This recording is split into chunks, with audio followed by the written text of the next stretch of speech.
Lorsqu'on parle d'engrais, on ne fait pas forcément référence aux éléments chimiques. En effet, la plante a besoin de 3 éléments. Tout d'abord, nous avons l'azote, le phosphore et le potassium. Mais il ne faut pas également oublier ces micronutriments-là qui peuvent avoir un impact non seulement sur l'état de tes plantes, mais également sur leur rentabilité. Dans cette vidéo, je vais te citer 5 engrais biologiques que toi-même tu peux concevoir pour permettre le développement plus rapide de tes plantes.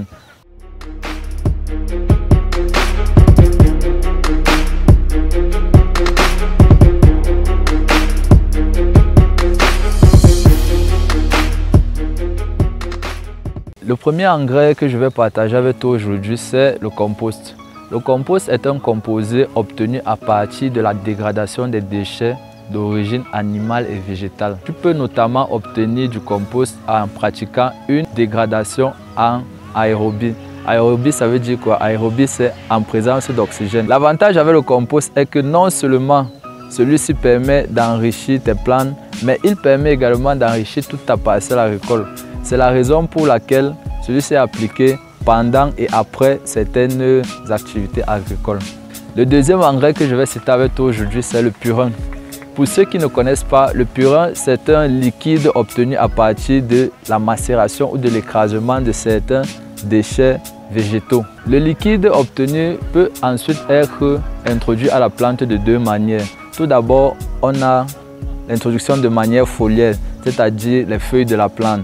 Ensuite, de façon racinaire, c'est-à-dire au niveau des racines de la plante.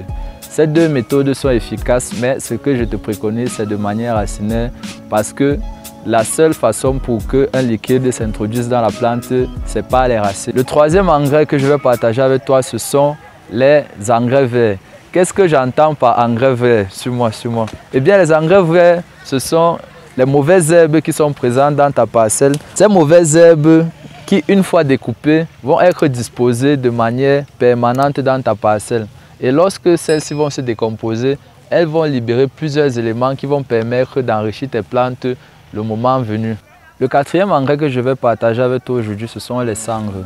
Les cendres sont des composés inorganiques permettant d'apporter aux plantes plusieurs éléments minéraux. La plupart du temps, les cendres sont obtenues à partir de la combustion des éléments organiques tels que le bois, le sang ou encore les os. Le cinquième élément que je vais partager avec toi, ce sont les déjections d'animaux tels que les poulets ou encore les porcs. Les déjections d'animaux, pour moi, constituent l'un des engrais les plus complets parce qu'ils sont issus de ce que l'animal ingère dans son organisme et ainsi permettent d'apporter un maximum d'éléments nutritifs à tes plantes, que ce soit d'origine organique ou d'origine minérale. Merci d'avoir regardé cette vidéo. C'était Darius de la chaîne Aribea, spécialisée en agriculture. Abonne-toi, partage, commente et je te dis à une prochaine vidéo.